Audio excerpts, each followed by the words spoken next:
Na madrugada do dia 25 de abril, o movimento das Forças Armadas estabeleceu o controle da situação política em todo o país.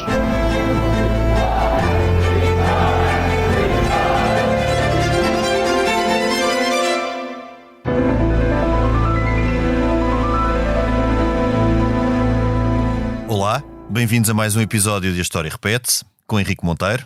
Olá, Henrique. Olá, Lourenço. E comigo, Lourenço Pereira Coutinho. Hoje convidámos José Pacheco Pereira, historiador, criador e responsável pelo Arquivo Efêmera e biógrafo de Álvaro Cunhal, para conversarmos sobre a complexa história do Partido Comunista Português. José Pacheco Pereira, é um gosto recebê-lo no programa. Obrigado. Como introito, apenas uns parágrafos genéricos com uma panorâmica dos anos prévios ao 25 de Abril. O Partido Comunista Português foi fundado a 8 de março de 1921 pelo sindicalista José Carlos Rates, sucedendo à Federação Maximalista Portuguesa, isto numa altura prévia à institucionalização da União Soviética. O PCP surge, assim, da iniciativa de sindicalistas e não de dissidências ou evolução em partidos socialistas ou sociais-democratas, tal como acontecera na própria Rússia com os bolcheviques.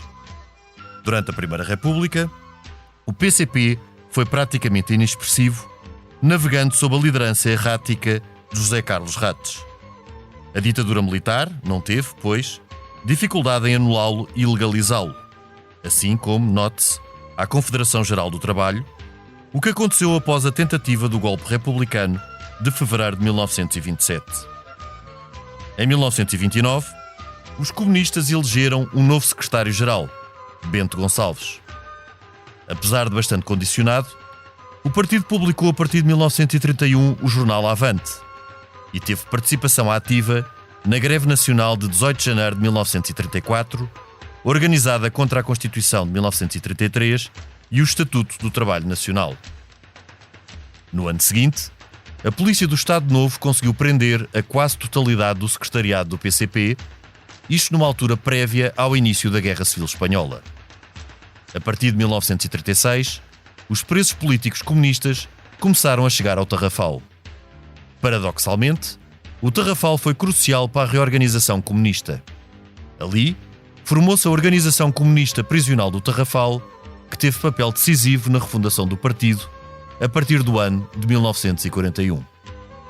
No seu terceiro congresso, em 1943, o partido foi reorganizado de acordo com a matriz leninista, sendo confirmada a liderança de Álvaro Cunhal. A década de 1940 é um tempo particularmente complexo na história do PCP. A expectativa quanto ao desfecho da Grande Guerra materializou-se numa flexibilidade tática para o chamado levantamento nacional. Então, o PCP patrocinou frentes antifascistas, entre aspas, como o MUNAF, Movimento Nacional Antifascista, e também o MUD, Movimento de Unidade Democrática, frente oposicionista que concorreu às eleições de 1945. Ainda, nas presidenciais de 1949, o PCP apoiou a candidatura presidencial do general Norton de Matos. Esta flexibilidade tática externa foi contemporânea da inflexibilidade interna, com Álvaro Cunhal a conduzir autênticas purgas stalinistas e a conduzir o partido com mão de ferro. Álvaro Cunhal foi preso em 1949. Durante a década de 1950, num contexto de destalinização da União Soviética e sob a liderança de Júlio Fogaça, o partido passou a advogar uma política de transição entre aspas, que aceitava a cooperação com as forças burguesas entre aspas, opção combatida por Álvaro Cunhal, que a considerava um desvio de direita, citando aqui também entre aspas. Em 1957, no seu 5º Congresso, ainda com Álvaro Cunhal preso, tinha sido transferido para Peniche em 1956, o PCP reconheceu o direito das colónias à independência. O contexto era então de Guerra Fria. No mundo comunista, destaque para a Revolução Cubana de 1959 e para a ruptura entre a URSS e a China. Em 1961, depois da célebre fuga de Peniche, Álvaro Cunhal reassumiu o controle do partido. Fogaça foi então expulso, acusado de, entre aspas, desvio de direita, isto por entre considerações sobre a sua orientação sexual. Desde Moscovo, e mais tarde de Paris, Álvaro Cunhal voltou a reorganizar o partido, isto tendo em conta o contexto da guerra em África e, mais tarde, da substituição de Salazar por Marcelo Caetano. Em 1965, o 6º Congresso aprovou a moção para a Revolução Democrática Nacional. Esta previu a participação eleitoral, através da CDE, e consequente denúncia das suas irregularidades, tal como viria a acontecer em 1969 e 1973. No final da década de 1960, após o maio de 1968 e os acontecimentos na Checoslováquia, o PCP passou a lidar também com o nascimento de novos partidos à sua esquerda, alguns dos quais advogavam a luta armada. Neste enquadramento, o PCP patrocinou a ARA, a Ação Revolucionária Armada, pois a luta armada tinha sido aprovada por Álvaro Cunhal em 1964. O braço armado do PCP viria a estar ativo entre 1970 e 1973.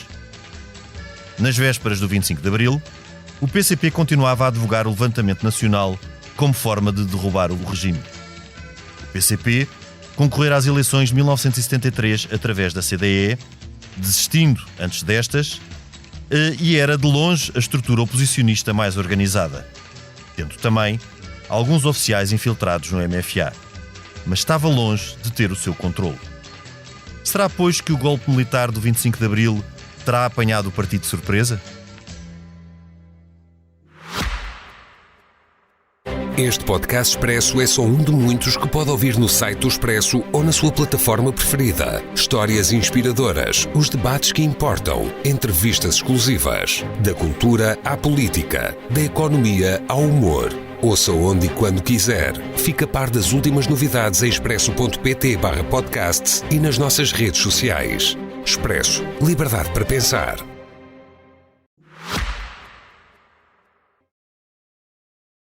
Uma deixa para o Henrique, se queres acrescentar a esta outra pergunta para o nosso convidado. Não, mas obrigado, mas eu vi, desculpa a gente tratar-se por tu, mas eu não conheço há mais de 50 anos e portanto era um bocado hipócrita. Sim. Antes de eu ser nascido, portanto. Antes de eu ser nascido, e algumas coisas fizemos juntos, mas eu vi o José Pacheco Pereira acenar não com a cabeça quando tu fazias aí algumas partes da história do PCP. E naturalmente, quer dizer, isso não quer dizer nada, não, porque a maior parte dos sítios onde se pode ir ler sobre a história do PCP diz o que tu dizes. Eu agora gostava era de perguntar ao Zé Pacheco Pereira, ao nosso convidado, dentro do que se diz, aquilo que não corresponde à verdade, uma vez que ele estudou mais o Partido Comunista do que... Sim. Eu não direi que é quase tudo, mas uma parte substancial. Vamos lá ver. O Partido Comunista Português tem uma coisa que torna muito difícil fazer em sua própria história, que é tem uma história oficial. E quando se tem uma história oficial, há imensos silêncios, imensas inverdades e imensas coisas que não convém falar e omissões. Seguem praticamente todas as regras, a mentira, a sugestão de falsidade e a omissão da verdade estão lá todas. E uma das grandes dificuldades que o Partido Comunista Português tem com a sua história é exatamente ter uma história oficial.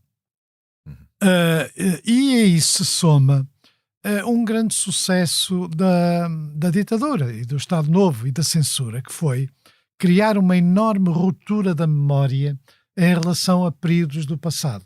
E por isso é que não só o próprio Partido Comunista Português hoje, aliás, conhece menos a sua história do que o que pensa, nunca abriu os seus arquivos verdadeiramente a historiadores que queiram ter rigor.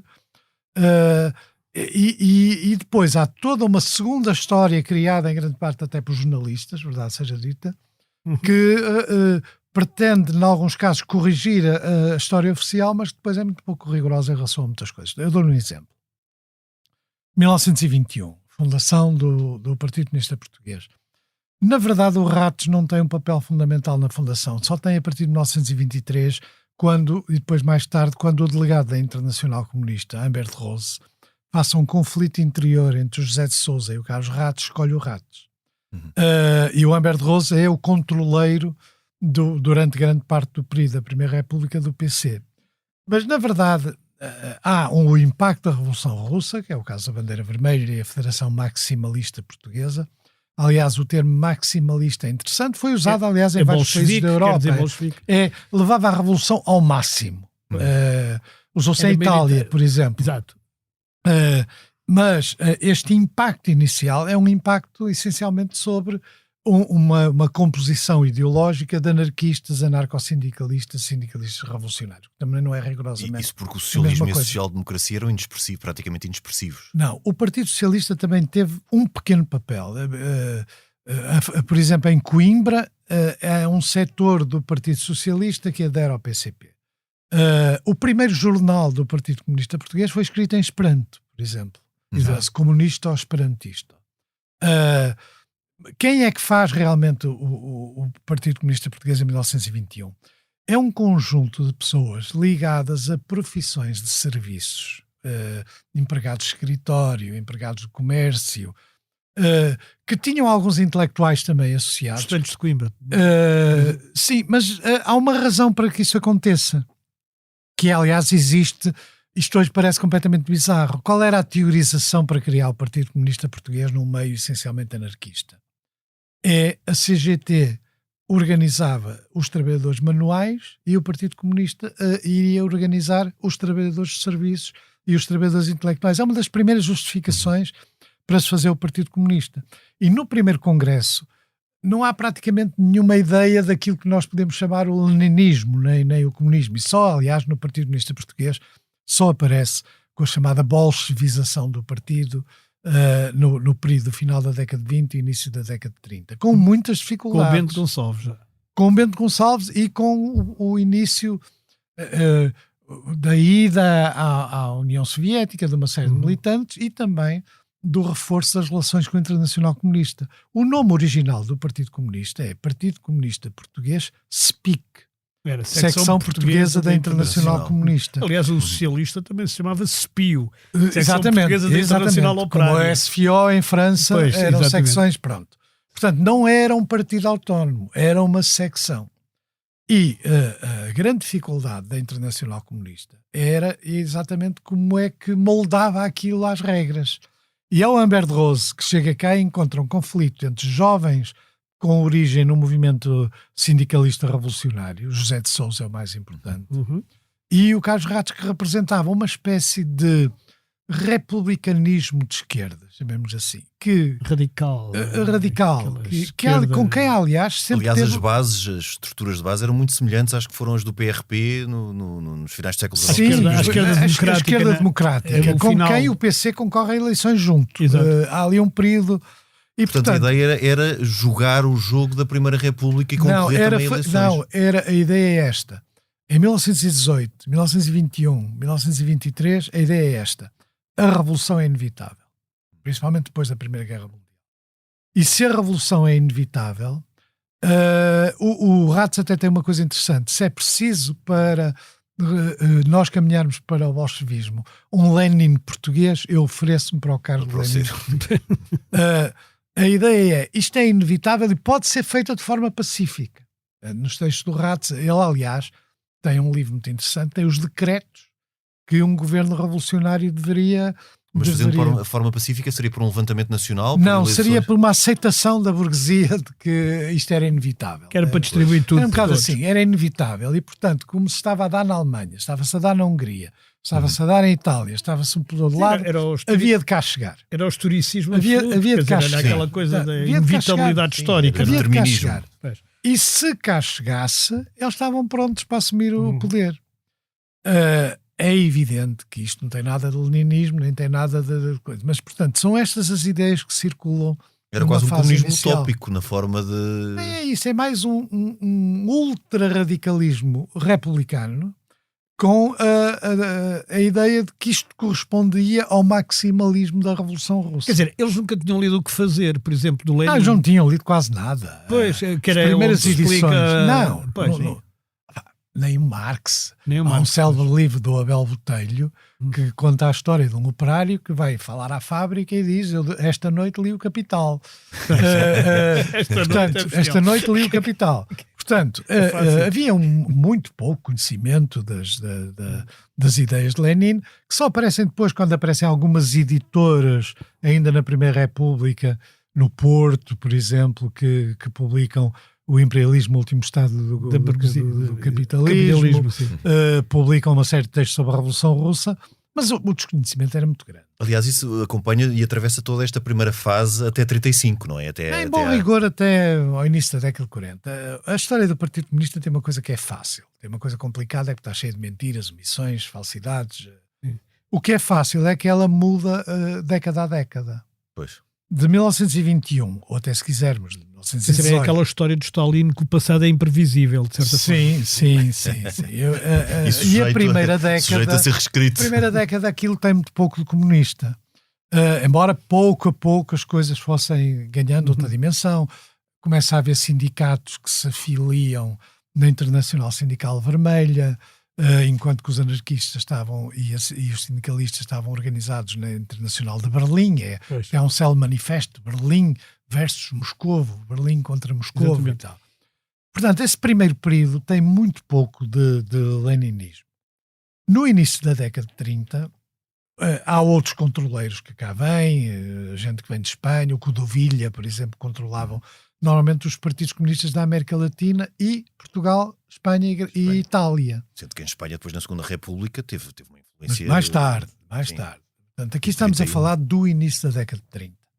Codovilla, por exemplo, que é um homem que vem do Partido Comunista da Argentina, tem um papel no controle destes partidos do sul da Europa. Que mas eles já são stalinistas nessa altura, porque a questão do Trotsky também já estava praticamente resolvida. Sim, nunca houve verdadeira influência. Lenin estava morto em 24. Em 24. O Trotsky é de 27, não é? Sim, mas a ideia do stalinismo é em grande parte posterior. Ou seja, o Stalin era o sucessor de Lenin. Certo. Há as purgas, há primeiras purgas e depois há o grande terror e o terror vermelho e tal. Aí, verdadeiramente, em plenos anos 30, meados dos anos 30, é que realmente se pode começar a falar de stalinismo. Mas desta fase que estamos a falar, de início da década de 30, finais de 20, princípios de 30, o PCP estava praticamente moribundo, não é? Depois de fevereiro de 27. Sim, tem crises. Há um homem chamado Augusto Miranda que tem um papel ativo no Congresso. O Bento Gonçalves, sob o pseudónimo de Gabriel Batista, escreve no Proletário, por exemplo. O Avante é entre vários jornais neste período. E é um período de grande confusão teórica e política, que depois se começa a organizar.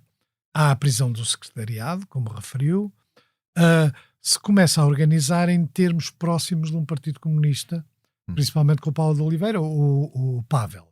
O Pavel é que é o homem-chave dos anos 30. É um homem... O partido faz parte da Internacional, até ser expulso no final da década, quando o Pavel é deixado um bocado... É posto na margem. É um processo pouco claro, porque ele vai para o México. E no México liga-se com os comunistas mexicanos, coisa que em princípio não era fácil de acontecer se ele tivesse vindo com o carimbo de traição. E ele, por exemplo, tem relações próximas com a Frida Kahlo, com aquele grupo de pintores e tudo. Muda de nome. Exatamente. Trotskistas, nunca houve uma grande influência trotskista. Embora o Pavel praticamente até conhecesse o Trotsky, quer dizer, dava-se com o Trotsky. No México, com certeza. Via Frida Kahlo, exato. Sim. E o trotskismo, no sentido estrutural, só aparece, aparece praticamente 1 ou 2 anos antes do 25 de Abril. Com o Francisco Louçã, praticamente. Não, o Louçã não, nem é tanto. Não, é o Cabral Fernandes. É mais o Cabral Fernandes, o Ferreira Fernandes. É a geração anterior ao Louçã. É o grupo que está exatamente em Paris, que tem ligações com a Liga Comunista em França, o Combate Operário, e é o grupo que dá origem aqui primeiro aos grupos, os GAC, os grupos de ação combatentes e os grupos de ação comunista, e ao mesmo tempo também nos liceus o Toupeira Vermelha. Nos liceus começa a publicar a Toupeira Vermelha, começa a publicar, e isso chega em embrião ao 25 de Abril, porque o grosso do movimento era maoísta, não é? Os esquerdistas eram maoístas. Maoísta, mas não do MRPP, porque em Portugal confunde-se muito ser maoísta com o MRPP. Tens duas fases. Tens aquilo que é o maoísmo ortodoxo da primeira fase, que é, em grande parte, construção de militantes do Partido Comunista que saem, Francisco Martins Rodrigues, o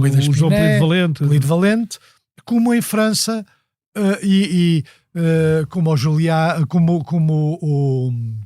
em França, os homens que estiveram à frente da criação do Partido Comunista Marxista-Leninista francês, como na Bélgica, com o Grippa, que é o homem talvez com maior influência na Europa, como na Alemanha.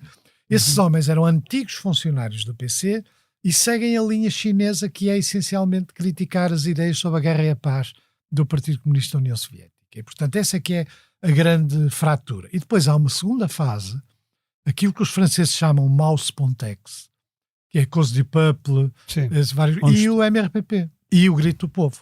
São fases, são... Sim, o Grito do Povo é completamente espontaneista, eu posso dizer, porque eu fiz parte do Grito do Povo. Eu sei. E voltando aqui a meados da década... fizeste parte daquilo que no Porto era conhecido como o Grito do Povo. O Grito do Povo! O Grito do Povo. E viva o Grito do Povo! E voltando aqui a meados da década de 30, ao tempo da prisão do Secretariado Nacional, que vai exatamente num contexto antes do início da Guerra Civil de Espanha, ainda num contexto de governos de Frente Popular, não é? Em França, por exemplo. E começam a ir para a Espanha, para a guerra, começam a ter ligações com o Partido Comunista Espanhol. O próprio Cunhal, por exemplo, esteve numa reunião presidida por Stalin. Nunca esteve com Stalin, mas esteve numa reunião em que o Stalin esteve, um encontro das juventudes comunistas. E muitos, o Pires Jorge, o Manuel Guedes, muitos tipos aqui, estiveram em Espanha, o Chico da CUF, estiveram em Espanha durante a Guerra Civil. E, portanto, esse já era um processo de grande ortodoxia comunista. E o Pavel, a mesma coisa, eram tipos que tinham relações com a Internacional Comunista. A Carolina Lofka começa também a fazer a sua carreira aí, até 1939, em que praticamente já não sobra ninguém. A PID desmantela a tipografia do Avante. O Avante é substituído pelo Em Frente, que é uma coisa que nunca vão encontrar numa história do Partido Comunista. Porquê? Porque apanha o período do Pacto Germano-Soviético. Era isso que eu ia perguntar. A ambiguidade, inclusive, do próprio Álvaro Cunhal em relação ao O Álvaro Pacto... Cunhal escreve artigos, nem Maginot, nem Siegfried, artigos legais. Guerra ao imperialismo. É aquela ideia de que é um combate entre dois imperialismos, o imperialismo anglo-saxónico e americano e o imperialismo alemão, o que na prática significava estarem mais próximos dos alemães.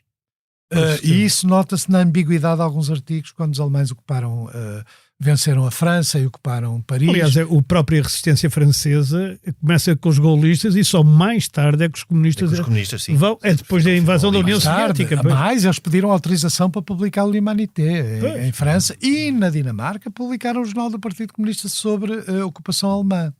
E isto tudo num contexto também, no Tarrafal, de debate ideológico. De grande conflito entre os anarquistas e os comunistas. Havia organizações prisionais dos dois grupos e havia um grande debate político, porque o Bento Gonçalves... Houve sempre a acusação dos anarquistas de que os comunistas tinham privilégios. Se tiver que alguns deles fizeram filhos. Começar pelo Bento Gonçalves, eram filhos na sua estadia na cadeia. Portanto, as coisas... E há a célebre história dos escudos ao Carmona, no monumento ao Carmona. Bom, o que é certo é que as posições do Bento Gonçalves foram posições que eram do seguinte género. O Partido Comunista abandona a sua atividade como comunista se Portugal entrar em guerra ao lado dos ingleses. Portanto, há ali uma série de posições muito ambíguas que faz com que as obras do Bento Gonçalves tivessem sido censuradas pelo próprio PC. Havia partes que não apareciam nas obras e não sei se hoje já apareceram, mas lembro-me que na altura não aparecia. Eu escrevi um artigo sobre isso, que era exatamente a chamada política nova, que há ali um aspecto em que o Bento Gonçalves propõe teses que, enfim, nunca tiveram grande desenvolvimento, porque ele morre. O secretariado tem o Fogaça, já o Fogaça é preso também, juntamente com o Bento Gonçalves e o José de Sousa, que era o homem que tinha combatido o Ratos na fase inicial. Sim. E mesmo no Tarrafal, esboça-se um conflito entre o Bento Gonçalves e o Fogaça com o José de Sousa. O José de Sousa era mais radical, que depois vai entrar para o Partido Socialista, vai ter um papel quando eles são libertados. Na amnistia de 41, os anarquistas nunca perdoaram o facto da maioria dos amnistiados serem comunistas. E quando eles chegam cá, há uma direção legítima do PCP praticamente maniatada, que é o Vasco de Carvalho, por exemplo, é o Cansado Gonçalves. E eles fazem, então, uma luta contra a direção legítima. O Cunhal aqui não tem grande papel. O Cunhal tem uma posição ambígua. O Cunhal tinha sido preso com a Carolina Loff em 39. Ambos tinham sido libertados em circunstâncias muito estranhas. É a prisão mais estranha de explicar. A Carolina Loff sai a viver com o inspetor da PID. O Partido Comunista insulta a tudo quanto há, embora depois, mais tarde, seja possível colocar em questão sobre quem é que tinha recrutado quem. Porquê? Porque, entretanto, veio-se a conhecer os papéis da espionagem do GRU que os americanos começaram a decifrar na década de 50 e 60, os chamados papéis Venona, e esses papéis mostravam que a Carolina Loff e uma série de militantes tinham relações próximas através dos serviços secretos. E, portanto, tinha sido o agente da PIDE a ser recrutado pelo PC. Quando, depois de muita dificuldade, a PIDE se convence a fazer uma busca à casa deles, porque a primeira resposta é típica, que é: não se faça nada porque esse senhor foi nosso antigo agente. Que é a resposta típica e tal.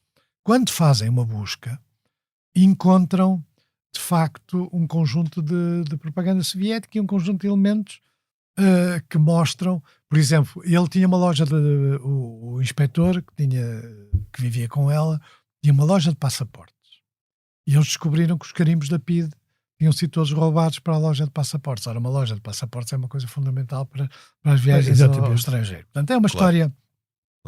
O que é certo é que na década de 30 há uma direção legítima. Quando os homens do Tarrafal, no início da década de 40, vêm, aí com um papel muito ativo do Fogaça, que é até o mais importante, e depois do Pires Jorge, do Dias Lourenço, de um grupo à volta em Vila Franca de Xira, e o Cunhal por arrasto, é que fazem a chamada reorganização do partido.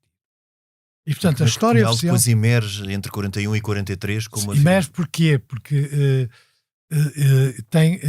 são militantes que sabem escrever. Quer dizer, isso parece pouco irrelevante, mas o seu ascendente, quer o Fogaça, quer o Cunhal, sabiam fazer um relatório, sabiam fazer artigos. E isso dava-lhes um ascendente intelectual. Eram intelectualmente bons, independentemente da orientação. Claro. Mas a reorganização de 41 não é obra de Cunhal. Ele ganha ascendente, porque ele apoia, junta-se aos reorganizadores, escreve alguns textos muito violentos quanto ao grupelho provocatório, chamado... Há dois avantes, há um avante com a foice e martelo para um lado e um avante com a foice e martelo para o outro. Há o em frente que, entretanto, acabou. E esse período é que deu origem ao Partido Comunista como é hoje. Em bom rigor, desde 41, 43, 45, o Partido Comunista tem uma sequência. É por isso que a história deles é feita em grande parte a partir desta época. A partir daí, exatamente. É quase uma refundação. Até hoje, é quase uma refundação. E que traz novos quadros operários, e afastam a direção anterior, que é legítima. Nesta altura, o Partido Comunista está expulso da Internacional. Portanto, uma das primeiras coisas que vão tentar fazer, mais tarde, com o intermediário, é o Santiago Carrilho, que vem da América Latina, e tem aqui apoio do PC português e depois vai para a Espanha.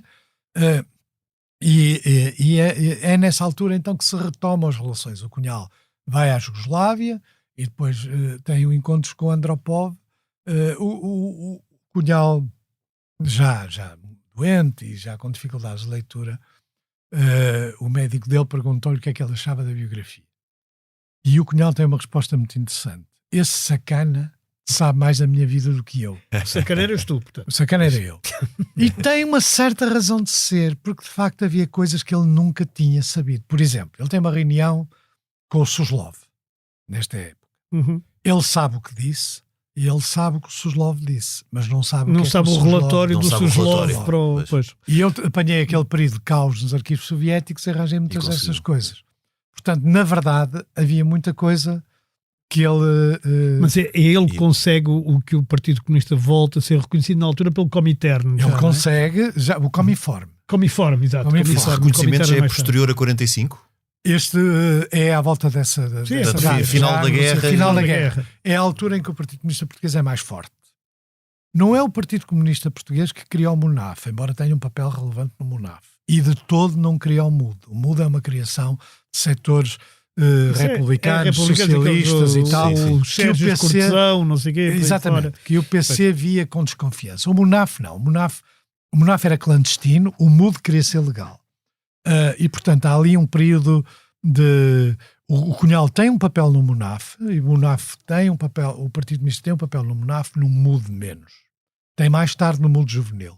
Sim, Com o Soares, por exemplo. Mas que era- em 45 há essa esperança que as coisas possam mudar do próprio partido. Há uma esperança a tal ponto que há uma carta, que é uma coisa, às vezes, quando se discute a intervenção estrangeira e o pedido de intervenção estrangeira, quer em Espanha, quer em Portugal, pediu-se aos aliados para invadirem. Para invadir, exatamente. Sim. Porque, quer dizer, isto era um anacronismo, eram regimes próximos, e há ali uma parte de grande instabilidade política em que o Partido Comunista cresceu como nunca tinha crescido. Zé, mas voltando ao MUD, o Soares, que era do MUD e que era na altura do Partido Comunista, ou da Federação das Juventudes Comunistas, Exatamente. das Juventudes E Comunistas, sai pela esquerda, contrariamente dizem todos que saem exatamente, para a direita e saem pela esquerda. e sai também, mas ele tem sempre uma coisa que diz que se arrependeu até ao fim da vida.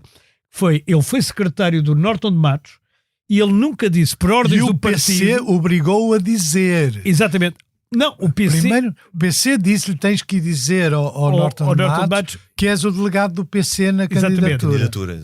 Exatamente. E ele não queria ser o delegado ele não do PCP queria. porque ele queria ser ele. Não, ele queria, enfim, queria alguma autonomia. E Nessa história ele vai falar Pois, ao Norton de Matos. exatamente. O Norton de Matos recebe-o friamente.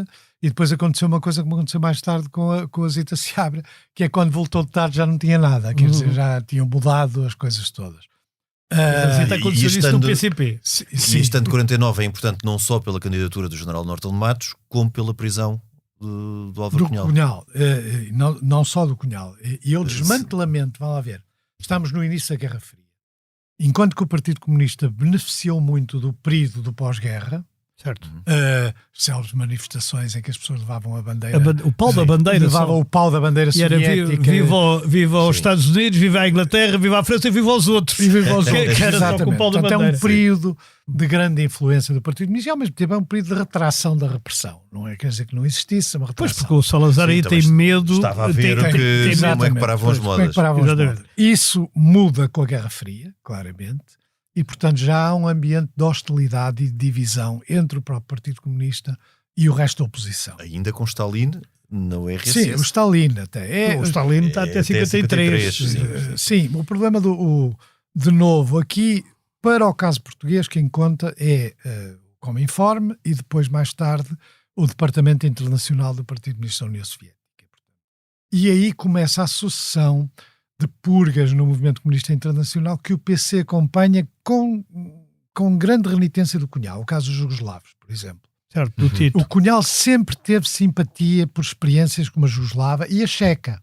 Mas quando os russos E a da tomam Hungria posição... até- Então, ele volta atrás. Hungria não tanto. Mais a Mas a checa... Checa é 68 só. De acordo. Checa Também não mas ele tens também muito- se pronuncia numa fase inicial. não é? Pronuncia-se a favor do Favoravelmente. Dobchek e tal. Kubitschek. Porquê? Do Checa. Porque o Cunhal, tinha simpatia por este tipo de movimentos de renovação. Mas quando tocavam no poder da União Soviética era o primeiro Reequacionou, pois. logo. Portanto, ele tinha tido simpatia pelos titistas, que mais tarde foram conhecidos como os titistas. Ele é preso. Ele é preso também em circunstâncias que não estão inteiramente esclarecidas, mas... e o Partido Comunista sofre uma grande repressão no início da década de 50. E nessa grande repressão começa um sistema que depois, que o PC também nunca fala, que é as execuções políticas, que são sempre em períodos de mudança política. Portanto, o PC é minoritário, perde o controle de grande parte da oposição, acantona-se naquela coisa, mantenham-se os dedos e vão-se os anéis. Os anéis. E, portanto, ao manter os dedos, quer sempre fazer uma coisa exemplar para mostrar que é contra a PIDE, contra os informadores e tudo. E, neste caso, a Mas aqui já é execução... uma estratégia completamente diferente, não é? A execução do Manuel Domingos. Não, o Manuel Domingos. O Fogaça, sim, tem um papel, mas o Manuel Domingos é executado e porque o PC não conseguia explicar as prisões. Eu, por acaso, acho que mais tarde consegui explicar. A PIDE, muita coisa foi roubada. O próprio PC e muita coisa desapareceu. Mas os PIDs, como eram os burocratas, copiavam. Eu encontrei num processo menor um relatório à PIDE de um homem chamado Mesquita, que não tem nada a ver com Mesquita, chamava-se Mesquita, e que realmente foi um quadro importante dos anos 30, vinha das juventudes comunistas, era um daqueles radicais que fazia aqueles comícios relâmpago e tal. E ele, quando é preso, relata em detalhe tudo que sabia. São a 80 páginas de texto. É minucioso. Não, porque o problema é este. As pessoas acham que um funcionário lá que trabalha numa área, a compartimentação faz com que ele não saiba de outro. Mas um tipo está lá há muito tempo, sabe tudo. Pois, Por exemplo, ele conta que havia um ferrador em Sangalhos que consertava as bibliotecas dos clandestinos. Portanto, aquilo subitamente a PIDES ficou com uma panorâmica nacional. E isso é, no meu ponto de vista, uma grande explicação daquilo que o PC não conseguia explicar. Porque o PC tinha que identificar porque a razão é que o senhor A, B e C tinha sido preso. E o que é que acontece? O Manuel Domingos é executado, num processo também bastante ambíguo, como depois é executado o Lambanas, o José Miguel, no início da década de 60. Quer dizer, movimentos de endurecimento da linha correspondem quase sempre a execuções políticas, numa fase inicial. Isto significa no início da década de 50 e no início da década de 60. Que é para mostrar sempre, através de alguns casos, o Partido Comunista nunca admitiu que tivesse executado alguém. E depois, aliás, em vésperas do 25 de Abril... Execuções é mesmo dar um tiro na pessoa, não é? Exatamente, era um tiro na nuca. Não era execução judicial. Não, era execução. Aliás, literal. em vésperas do 25 de Abril acontece o mesmo com o Lindolfo, que está a cuidar da vinha em Valadares e recebe uma rajada de metralhadoras. Eu perguntei ao suposto executante que ele disse, então, e o Lindolfo e tal... E ele respondeu-me também com a mesma expressão de que eu usei há bocado, e não é que esse sacana não morreu. Mas pronto, estamos a falar de um partido com uma repressão duríssima, com tortura sistemática, com violências de todo tipo, que criou uma elite clandestina. Os militantes clandestinos, o Pires Jorge, por exemplo, o Dias Lourenço, são pessoas com uma experiência clandestina enorme, que aliás ensinavam outros partidos comunistas técnicas e processos e tudo.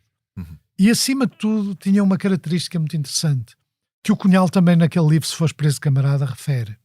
Controlavam não pela qualidade, mas pelos defeitos, não pelas qualidades. Nunca controlavam considerando a pessoa corajosa. Sim. Consideravam sempre que o principal mecanismo de ela se portar bem era a desonra junto dos seus companheiros. Que é uma coisa mediterrânica da honra e vergonha. Sim. E que é o mecanismo do Cunhal não se fores preso camarada. Que é, ele não diz é por seres comunista que não deves falar. Em bom rigor o que ele diz é a tua honra que está em causa. E a honra junto dos teus companheiros. E isso era uma coisa muito dura. Se fores preso camarada é da década de 50, ajuda. É mais tardia, e depois tem várias revisões. Tem várias revisões e numa delas também se é atacado, por exemplo, o Piteira Santos e o... O Piteira é atacado logo na década final de 40, porque de braudeirismo, estes termos braudeirismo hoje não quer dizer nada. Que é, bem, mesmo Piteira Santos já ninguém sabe quem foi diretor do Diário de Lisboa, foi um intelectual conhecido. O Piteira Santos foi um quadro importante, porque era um tipo brilhante do ponto de vista intelectual. E depois de 25 de Abril também teve um papel. E é igualmente acusado de uma espécie de antecessor da política do Fogaça. Portanto, um tipo que queria virar o partido à direita. Sendo que ele próprio tem um papel importante na criação de uma organização paramilitar do PC que chegou a existir durante um breve período de tempo. E o Piteira é expulso também sempre de uma forma vergonhosa. Portanto, sim, com acusações. Mas há também uma grande série de expulsões nesta época. Psicológico? Não, a ver, uma das coisas mais duras da clandestinidade era... uma vez o Mário Dionísio contou uma coisa interessante. Mário Dionísio nunca tinha sido preso e uma vez disseram-lhe, tu és um grande intelectual, a gente preza-te muito, mas falaste na cadeia, sendo que ele nunca tinha sido preso. Eu conheci alguns militantes que falaram na cadeia e viveram toda a vida, mas toda a vida sob a sombra de terem perdido a sua autoestima. É uma coisa das coisas mais cruéis do Estado Novo, do salazarismo, quer dizer, e da PIDE. Brutalíssimo. E de pessoas que não se atreviam sequer a entrar no Partido Comunista, já depois de 25 de Abril, porque tinham o label de ter falado na PIDE. E que foram para o MDP. O MDP, que tinha muitos que tinham sido... E depois aqueles também, que é o como Mário dos Santos, que tinham o problema como é que se diz? Da homossexualidade. Sim, da homossexualidade ou da opção sexual. Sabes que a PIDE, a ver, um partido que tem muita gente na cadeia, toda a gente sabia que o Fogaça era homossexual. Sim. ou outros quadros importantes do Partido Comunista dessa época eram homossexuais. Sabia-se, não havia segredo nenhum e não era mal visto dentro do partido, contrariamente ao que se pensa. Havia uma certa condescendência. A PIDE nem sequer sabia como os classificar.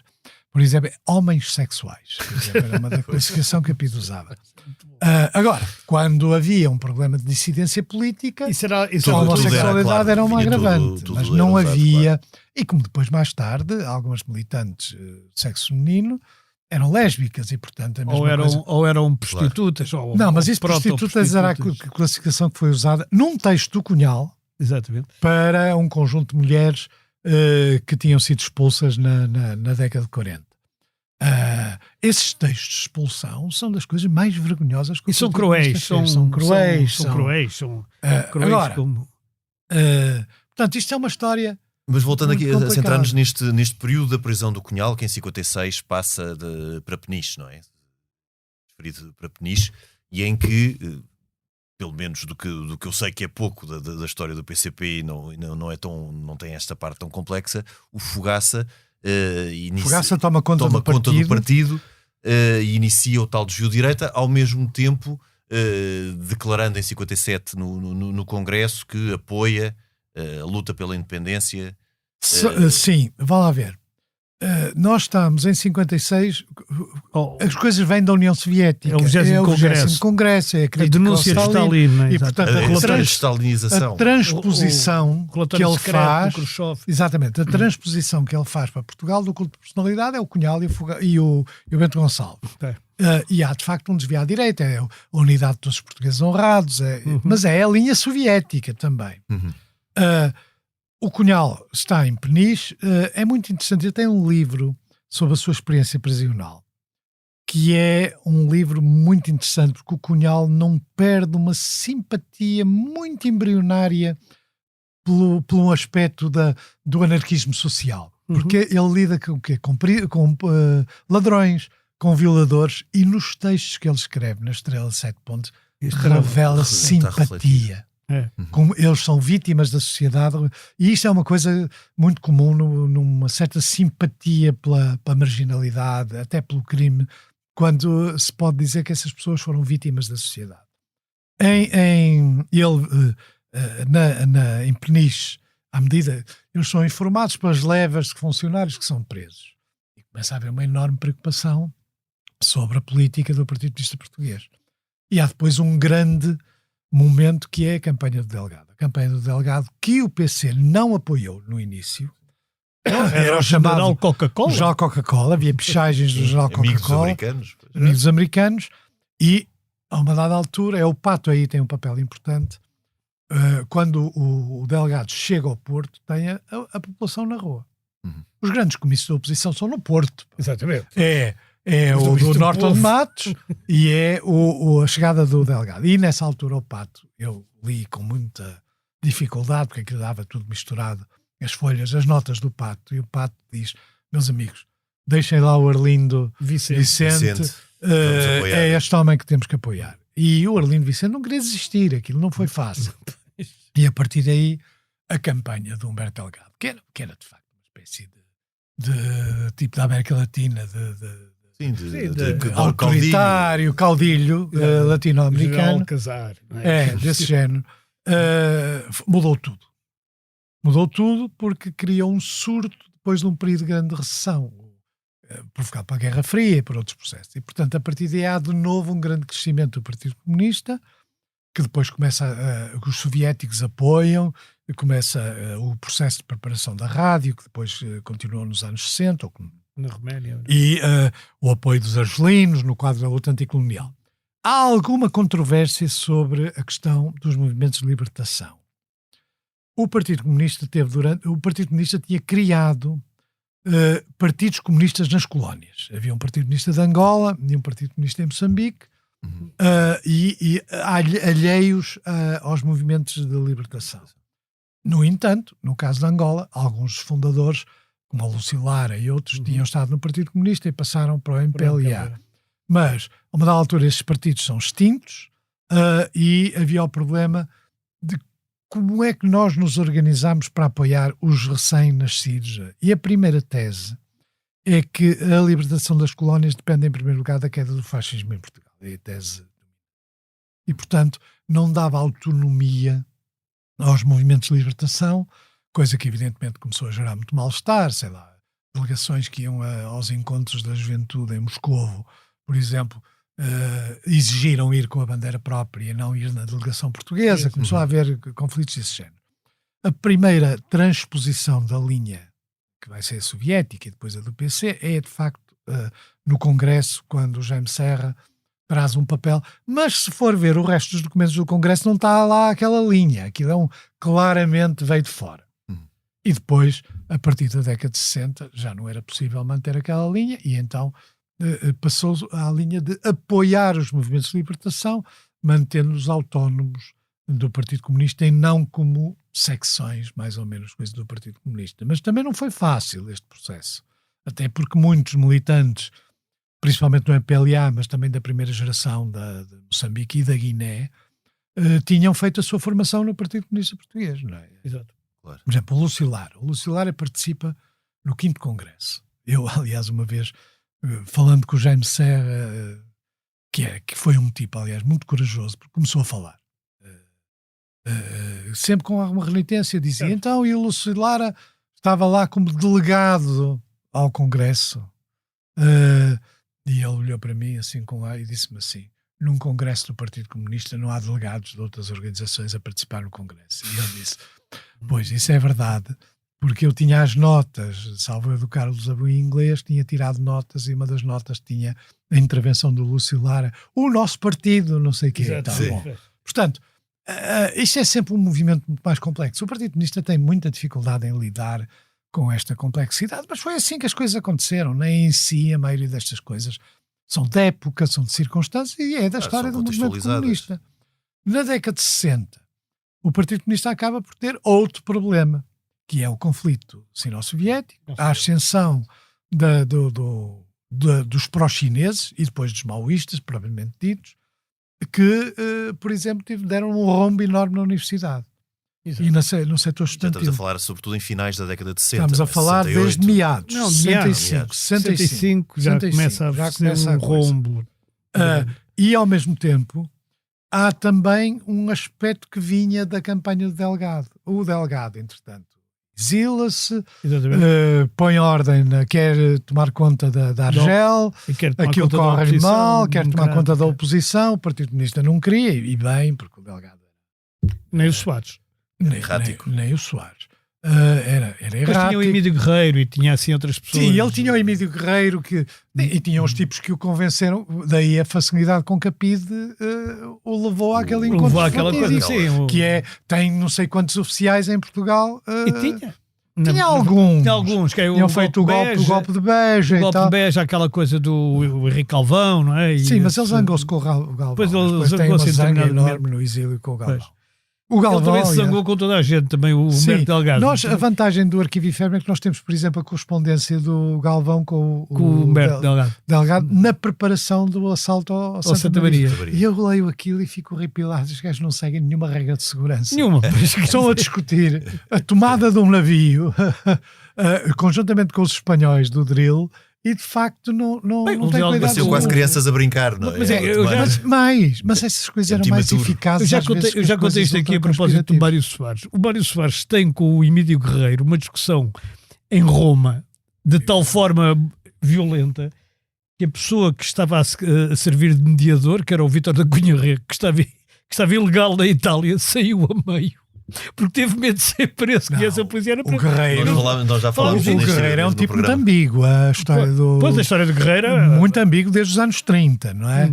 Ele é membro do Partido Comunista, é preso, o partido acusou de colaborar com a polícia, aquilo nunca ficou inteiramente esclarecido, depois vai para a França, tem aquele papel na resistência francesa, que também é bastante ele tinha um cartão obscuro. Ele tinha um cartão dos golistas, da resistência golista, no Montpellier e tal, naquela zona. Mas aquilo também não era brilhante. E depois teve aquele papel com o Delgado. Sim, e de facto. Mas é mais engraçado. O Rui Perdigão contou-me uma vez uma coisa interessante sobre o que é Atenção que o assim. Rui Perdigão estava na Roménia, era editor. Estava na Era Roménia, editor, pois, cá foi editor, não é? E da Rádio Portugal A Rádio Livre, Portugal Livre. que era aqui emitida de Bucareste. Uhum. Ele disse, havia um problema que o PC tinha em Paris, que era que os militantes comunistas davam-se muito bem com o Guerreiro, que era um tipo com quem ninguém tinha grande confiança política, e davam-se, de facto. Aliás, há uma cena engraçada, quer dizer, aquelas coisas que só quem trata destas coisas tem. Eu uma vez fui buscar uns papéis da Luar a Paris, e fui para Luar, a primeira coisa que queriam é que eu os ajudasse a assaltar uma garagem onde estavam os papéis do Emílio Guerreiro. Pô-lo logo em ação. Atenção. Fazê-lo logo entrar em ação. Que era um espinho cravado também na garganta do Luar, por causa dos dinheiros e daquelas histórias E tal, aqui como outro ele ano crucial, em 1968, temos a Revolução de Salazar por Marcelo Caetano, onde parece que Álvaro Cunhal também teve algumas tenues esperanças de abertura. Há um primeiro comunicado do PC, ainda nem sequer se conhece, que é o Marcelo que vai substituir, que é um comunicado estranhíssimo. Pela linguagem.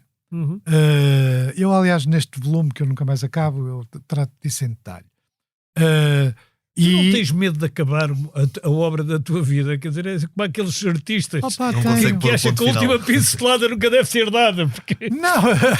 acaba e depois sabes quando é que ele acaba? O objetivo. Acaba quando teve ele morre, a primeira noite, a primeira noite em que ele dormiu cá no dia 30 de setembro ao 1º de maio. E que ele não deve ter dormido, mas enfim. Sim, também, mas... Seja como for, a primeira noite. Acaba 30 de abril, não é? Agora, isto está cheio Não, eu não estou a dizer onde a obra acaba, estou a dizer tu acabando a obra ficas sem objetivo académico. Mas nessa coisa do... Mas aqui do comunicado, estamos a falar aqui em 68. Estamos a falar de 68. O primeiro comunicado é ambíguo. Mas depois aí o PC põe na ordem a coisa e diz isto é uma nova forma de fascismo, é uma nova forma de capitalismo, e desata a bater contra os socialistas, que tinham grandes esperanças no Marcelo, e contra os esquerdistas, que tinham a ideia que aquilo era uma nova fase do capitalismo. E tudo. Exatamente. Mas eu tive acesso a uma série de notas das reuniões do Cunhal em Paris, e ele não é assim tão certo sobre o impacto do Marcelo. Por exemplo, eles uma vez estão a dizer não mudou nada. E ele diz, mudou. Mudou, por exemplo, a legislação sindical, que é que nos permite ter uma atividade dos sindicatos que nunca pudemos ter tido, porque deixou de haver a homologação das direções. Das direções, exato. E que era uma das coisas que ele atribui. E eles conseguem. Conquistar e os esquerdistas, por causa do texto do Martins Rodrigues, perderam completamente esse comboio. Porque era um bocado com os químicos. Havia aquele sindicato dos Júlio Dias. Mas os químicos eram o Júlio Dias e eram os do Vilar.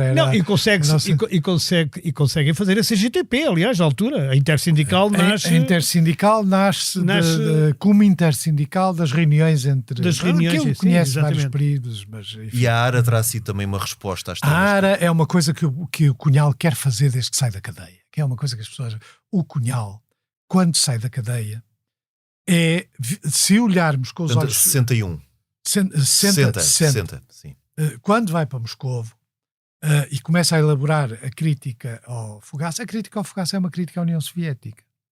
E quando ele chega a Moscovo... Aquela União Soviética. Do Khrushchev. Quando ele chega a Moscovo é visto com desconfiança. Como sendo, ainda por cima, estamos num período do início do conflito sino-soviéticos, em que, portanto, aquele tipo de posições eram mais próximas dos chineses do que dos russos. E, portanto, não é que o Cunhal nunca tivesse mostrado qualquer simpatia pela cisão chinesa, mas tinha simpatias, por exemplo, pela ideia de luta armada, o papel prioritário do Partido Comunista, está lá tudo escrito. E ele tenta fazer e falha várias vezes. Preciso ver que a ARA é o resultado de vários falhanços, ou conspirativos, ou até alguns que hoje parecem ridículos, como por exemplo o envio de um conjunto de militantes para Cuba para ter informação militar. Já no quadro de preparação de uma organização do tipo da ARA, e quando eles chegam cá, tinham sido recrutados pelo Partido Comunista Cubano, vêm reunir-se com o Cunhal e explicam-lhe que devia haver em Portugal uma guerrilha com o início da Serra da Estrela. E o Cunhal... Coisa que o Paulo Inácio também E defendeu. o Cunhal dizia, bom, eu vou estudar e tal, mas mal eles saíram da porta, chamou as coisas, não dei o mais pequeno apoio a esses homens. Era a Sierra Com Madre. alguma cara. razão, porque um deles, Exato. eles depois tentaram, Sierra- já por conta dos cubanos, tentaram regressar. Um deles passou por Madrid, entusiasmou-se com a vida noturna, foi preso com armas, não é? Portanto, também era um bocado um estilo. Mas essa é uma das primeiras tentativas, chamados pró-cubanos. Depois há várias, há uma primeira tentativa, depois é que o Narciso Raimundo já participa, o Rogério de Carvalho, que é destruída pelas prisões, mas já tinham, por exemplo, uma quinta com explosivos, já tinham.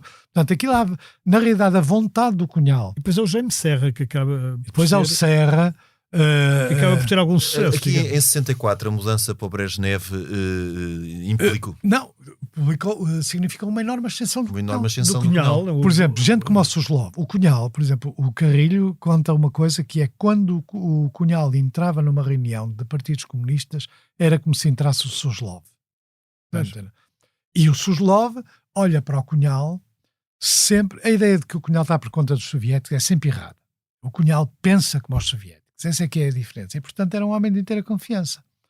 E eles olhavam para o Cunhal como um homem que tinha tido a linha justa antes Antes de tempo. tempo. E que a partir de 64 fica E a sintonizado. partir daí é um quadro. A partir daí ele consegue uma coisa que o Partido Comunista Português, mesmo com o Cunhal, nunca tinha conseguido, que é explicar aos soviéticos que o PC português tinha mais importância que o espanhol. Porque a ideia era Portugal. Cai o fascismo em Portugal depois de cair o franquismo, em Espanha. E, portanto, isso subordinava muitas iniciativas do Partido Comunista Português ao Partido Comunista Espanhol. E o Cunhal escreve várias cartas de protesto. Diz, gabando e bem algumas características do Partido Comunista Português, o sofrimento dos seus militantes, o facto de haver uma direção no interior e não propriamente em Moscou ou em Cuba. E depois o Cunhal aí ganha uma enorme dimensão internacional, que depois se verifica com meios, não é? Portanto, financiamentos, a rádio, uma enorme... Porque partidos como o Partido Comunista Francês teve sempre uma estrutura clandestina de apoio aos partidos. Mesmo no período do eurocomunismo, teve sempre. Era uma coisa que era canónica nos partidos comunistas. Portanto, essa estrutura apoiou o Cunhal quando ele vem de Moscou para a França, e mesmo apesar de não terem a mesma linha política, o Cunhal era muito crítico do Partido Comunista Francês. Mas, por exemplo, em maio de 68, quando ele achou que havia riscos em permanecer em França, ele escreve ao Partido Comunista de Itália a pedir, e o Partido Comunista de Itália imediatamente lhe responde: a gente arranja um gabinete aqui, uma casa aqui, outro para as suas secretárias e tal. O Cunhal era um homem na altura já muito prestigiado. Mas, no período Khrushchev, teve artigos censurados nas revistas soviéticas.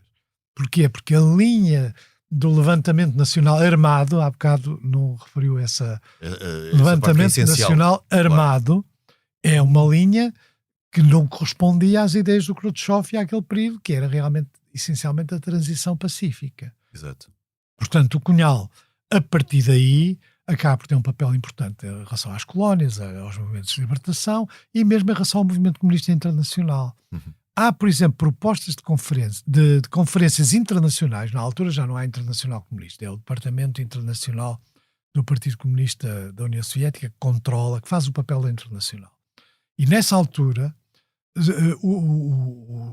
é Cunhal que propõe determinadas conferências internacionais a pretexto do Vietnã e de outras coisas, antes dos soviéticos, com o apoio dos soviéticos, como é evidente. Ele acaba por ter um papel de grande preponderância no movimento comunista internacional até ao 25 de abril. E depois. E estamos chegados às vésperas do 25 de Abril, o tempo também vai a correr, Sim, temos que fazer um segundo É episódio isso que eu ia da propor. fase. A gente tem que Temos de ter um segundo episódio da fase posterior ao 25 de Abril. Depois falamos do pós-25 Do pós-25 de de Abril. Abril. Sim, também tem muita coisa. Também tem muita coisa. Mas agora focando-nos neste período anterior ao 25 de Abril, até que ponto é que o PCP foi surpreendido e até que ponto é que o PCP acompanhou o movimento das Forças Armadas? Isso é uma coisa que eu também estudei praticamente ao minuto. É assim, o PC sabia que havia movimentos nas Forças Armadas. Isso sabia. A direção do interior tinha alguma simpatia, até porque tinha proximidade com alguns militares, com esses movimentos. O Cunhal não. o Cunhal achava que havia um deslumbramento da direção do interior com os militares e que isso era pouco cuidado, e, portanto ele era muito renitente a essa. Se sabia da data do 25 de Abril, acho muito difícil de explicar quando a Comissão Executiva do PCP, que estava reunida no Porto, foi para cá às 10 horas. Pois. E quando foi para cá às 10 horas, só no dia seguinte é que soube que tinha havido qualquer coisa. O Cunhal faz as reuniões habituais, o Domingos Abrantes que vem de uma reunião na Bélgica, tudo normalmente, até que alguém lhes diz, olha que houve uma revolução em Portugal. Portanto, não sabiam a data, e mesmo depois, entre 25 de Abril e 30, que é quando o Cunhal chega, o Cunhal está sempre a chamar a atenção com as ilusões com os militares. E, na realidade, quem praticamente o força a vir é o Pato. Escreve uma carta a dizer, meu caro amigo, Soares chegou em apoteose no dia 28 e tu tens que vir. Tu tens que vir também. Pois. E olha cá por vir. Ele tinha uma dificuldade para vir que não tinha o Soares. O Soares podia vir de comboio por Espanha. O Cunhal tinha que vir de avião. Eu isso fiz ao minuto, praticamente. Agora, ele tem alguma renitência em vir. Ele pensa que vai ser preso à chegada a Lisboa. E tem uma enorme desconfiança com os militares. Exatamente por ter sido um golpe militar e não um levantamento popular armado. Não é por uma razão teórica. Ele não confiava que os militares fossem firmes. Não é. Porque ele depois interpretou o 25 de Abril como um levantamento nacional armado. Mais tarde. Claro. Ele pegou no que aconteceu e num certo sentido, os textos do Cunhal, no Rumo à Vitória, por exemplo, são precursores do 25 de Abril. Não porque os militantes os militares os lessem e o seguissem, mas porque ele descreve muito bem o que acontece, com antecedência. Portanto, há ali textos que são muito interessantes de ler à luz do que aconteceu a seguir. Mas o levantamento nacional armado era contra os esquerdistas, porque acusavam os esquerdistas de quererem desenvolver ações armadas sem ter o apoio das massas, e era contra os socialistas da ASP e depois do Partido Socialista, que é que achavam que o regime caía sem ser pela luta armada. Mas... E ficando aqui neste ponto em que Cunhal chega a 30 de Abril, chegou com um sentimento e com uma expectativa prudente. Muito prudente, tão prudente, que o Soares depois... Aliás, vê-se até na sua... O Soares, aliás, inventou aquela coisa de que tinham preparado aquela recepção como o Lenin. Sim. Uma treta, não é? Ele ia para falar da varanda, aquilo estava cheio, ele estava muito rígido. As primeiras 3 palavras que ele diz em Portugal é confiança, confiança, confiança. E os militares, o Jaime Neves, que era o responsável pela segurança do Cunhal, convence, e mais outros militares que lá estavam, do MFA, convencem-no a falar da Chaimite. Ele sobe à Chaimite e faz, de facto, uma intervenção muito rígida, muito... que ele tinha escrito no avião, de onde ele vinha muito nervoso. E depois ele vai encontrar-se com a Junta de Salvação Nacional e vê imensas bandeiras vermelhas e manifesta preocupação por isso, porque diz isto pode ser entendido como provocatório e tal, não queria grandes festas. Chega e apanha com o Spínola, que tem, isso é outra das coisas que nessa tal volume do Cunhal eu escrevo, mas que o Spínola vinha com a história do banho de sangue. Já tinha dito isso ao Pato, tinha dito ao Soares, tinha dito a toda a gente, e vai haver um banho de sangue no 1º de maio. Porquê é que ele diz que vai haver um banho de sangue no 1º de maio? Aquela gente não tinha grande formação política. Porque o MRPP tinha enchido a cidade por um 1º de maio vermelho. Exato. Vermelho tinha que ser o sangue. Exato. Evidentemente que não tem pés nem cabeça. É por isso que eles vão à televisão. Antes de chegar o Cunhal, o Pato e o Soares vão à televisão para acalmar as hostes. E o Cunhal tem alguma dificuldade em entender-se, até que o Spínola diz uma coisa imbecil, que é, não publica em jornais, que foi sem martelo, não atuam como partido, e aí o Cunhal tem a resposta: a PIDE não conseguiu isso em 48 anos, não vai ser agora que se vai conseguir. Mas ele próprio estava preocupado com a radicalização, que temia que acontecesse e que isso pudesse servir de provocação aos militares. E depois é o PREC. E com estes sentimentos ambíguos de Álvaro Cunhal e prudência, José Pacheco Pereira, muito obrigado. Fica desde já o convite para voltar para falarmos do 2º capítulo, mais recente da história do antes que ele acabe o livro. Sim. Obrigado por ter vindo ao programa. Henrique, nós até para a semana. A gravação e sonoplastia esteve a cargo de Tomás Delfim e Salomé Rita. Nós voltamos na próxima semana, noutro tempo e noutro espaço.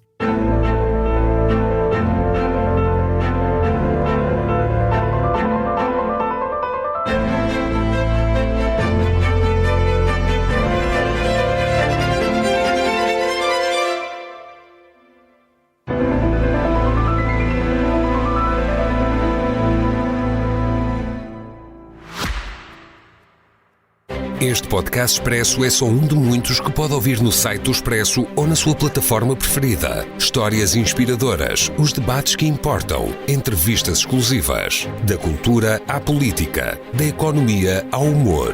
Ouça onde e quando quiser. Fica a par das últimas novidades em expresso.pt/podcasts e nas nossas redes sociais. Expresso. Liberdade para pensar.